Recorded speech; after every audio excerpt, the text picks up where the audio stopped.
नमस्कार, मैं नवीन राजवाल। खबर 24 न्यूज आपका स्वागत है। दिखाते हैं खबरें विस्तार से। राजस्थान में शुरू की गई नई इलेक्ट्रिक बस सेवा मंगलवार को चर्चा का विषय बन गई। राजधानी जयपुर के टोंक रोड पर एक नई इलेक्ट्रॉनिक सिटी बस अचानक बीच रास्ते में बंद हो गई, जिससे बस में सवार करीब 25 से 30 यात्री अंदर ही फंस गए। बस के गेट ऑटोमेटिक लॉक हो गए और तेज सायरन बजने लगा। अचानक बने इस हालत से यात्रियों में अफरा तफरी मच गई। कुछ देर के लिए बस के भीतर घुटन जैसी स्थिति पैदा हो गई। हालांकि ड्राइवर की सूझबूझ से सभी यात्रियों को सुरक्षित बाहर निकाल लिया गया।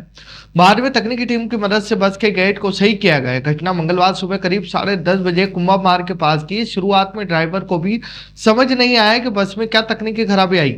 काफी प्रयास के बाद ड्राइवर ने अपनी ओर का गेट खोला और सभी यात्रियों को सुरक्षित बाहर निकाला। इसके बाद मौके पर पहुंचे मैकेनिक ने तकनीकी समस्या को ठीक किया, जिसके बाद करीब आधे घंटे में बस को दोबारा रवाना किया गया। अलवर जिले के रामगढ़ थाना अंतर्गत कोटाखूद गांव में बुधवार को हुई एक घटना ने पूरे क्षेत्र को झकझोर कर रख दिया है।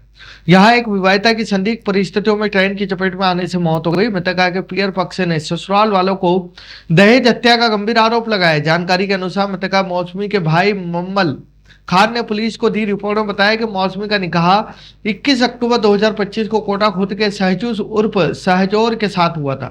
शादी में परिवार ने अपनी हैसियत के अनुसार लाखों रुपए का दहेज दिया था। आरोप है कि शादी के कुछ समय बाद ही पति, सास, ससुर और ससुराल के अन्य परिजन बुलेट, मोटरसाइकिल और 5 लाख रुपए की नकदी की मांग करने लगे। मांग पूरी नहीं होने पर मौसमी को शारीरिक और मानसिक रूप से प्रताड़ित किए जाने लगा और कई बार घर से बाहर निकाल दिया गया। किशनगढ़ से अजमेर की ओर जा रही राजस्थान रोडवेज की बस में मंगलवार को भीषण आग लग गई। बस में करीब 37 यात्री सवार थे। घटना की बाद अफरा-तफरी मच गई। गनीमत रही कि ड्राइवर की सूझबूझ तत्परता के चलते सभी यात्रियों को समय रहते सुरक्षित बाहर निकाल लिया गया, जिससे बड़ा हादसा टल गया। जानकारी के मुताबिक बस अजमेर की तरफ बढ़ रही थी, तभी रास्ते में बस से धुआं निकलता हुआ दिखाई दिया। कुछ ही देर में आग ने विकराल रूप धारण कर लिया। स्थिति को गंभीरता से देखते हुए ड्राइवर राम अवतार ने तुरंत बस को सड़क किनारे सुरक्षित स्थान पर खड़ा कर दिया था। इसके बाद उन्होंने परिचालक की मदद से बस में सवार सभी 37 यात्रियों को तत्काल बाहर निकाल लिया। देखते देखते आग ने बस के बड़े हिस्से को अपनी चपेट में ले लिया और ऊंची ऊंची लपटें उठने लगी। घटना की सूचना मिलते ही आसपास के क्षेत्र में हड़कंप मच गया और सूचना पर दमकल की गाड़ियां मौके पर पहुंची और आग बुझाने के प्रयास शुरू किए गए।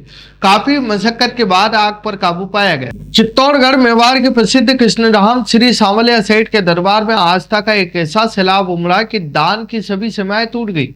हाल ही में खोले गए मासिक भंडार में 40 करोड़ 81 लाख रुपए से अधिक की रिकॉर्ड तौर दान राशि प्राप्त हुई है। यह आंकड़ा न केवल भक्तों का अटूट विश्वास को दर्शाता है, बल्कि मंदिर के इतिहास में एक नया कीर्तिमान बन गया। गत 14 जून को भंडार खोले जाने के बाद शुरू हुई गणना का कार्य बेहद चुनौतीपूर्ण पारदर्शी रहा। मंदिर मंडल के अधिकारियों की देखरेख में लगभग 180 कार्मिकों ने दिन रात मेहनत कर यह गणना पूरी की। सीसीटीवी कैमरों की निगरानी में संपन्न हुई इस प्रक्रिया में 7 चरणों के दौरान 33 करोड़ 15 लाख रुपए से अधिक केवल दान पेटी से निकले। इसके अतिरिक्त ऑनलाइन मनी ऑर्डर भेंट कक्ष के माध्यम से 7 करोड़ 66 लाख रुपए से अधिक की राशि प्राप्त हुई। सांवलिया सेठ के प्रति भक्तों की दीवानगी सिर्फ भारतीय मुद्रा तक सीमित नहीं रही। भंडार से 1 किलो 738 ग्राम सोना और 110 किलो 648 ग्राम चांदी प्राप्त हुई। यह नहीं, सांवलिया सरकार के प्रति आस्था 7 समंदर पार भी है, जिसके चलते दान में 25 से 30 देशों के विदेशी मुद्रा भी मिली है। झालावाड़ जिले के मनोर थाना क्षेत्र में वन्य जीव के हमले की एक सनसनीखेज घटना सामने आई है। यह घटना के गजवाड़ी गांव के बुखवारिया जंगल में एक पैंथर ने एक वन विभाग के चौकीदार पर हमला कर दिया, जिससे वो बुरी तरह से घायल हो गए। इस घटना के बाद से इलाके में दहशत का माहौल बन गया। मामले की जानकारी देते हुए जांच अधिकारियों ने बताया कि चौकीदार जंगल क्षेत्र में रोजाना की तरह अपनी ड्यूटी कर रहा था। इस दौरान झाड़ियों में घात लगाकर छिपे एक पैंथर ने उन पर अचानक से हमला कर दिया।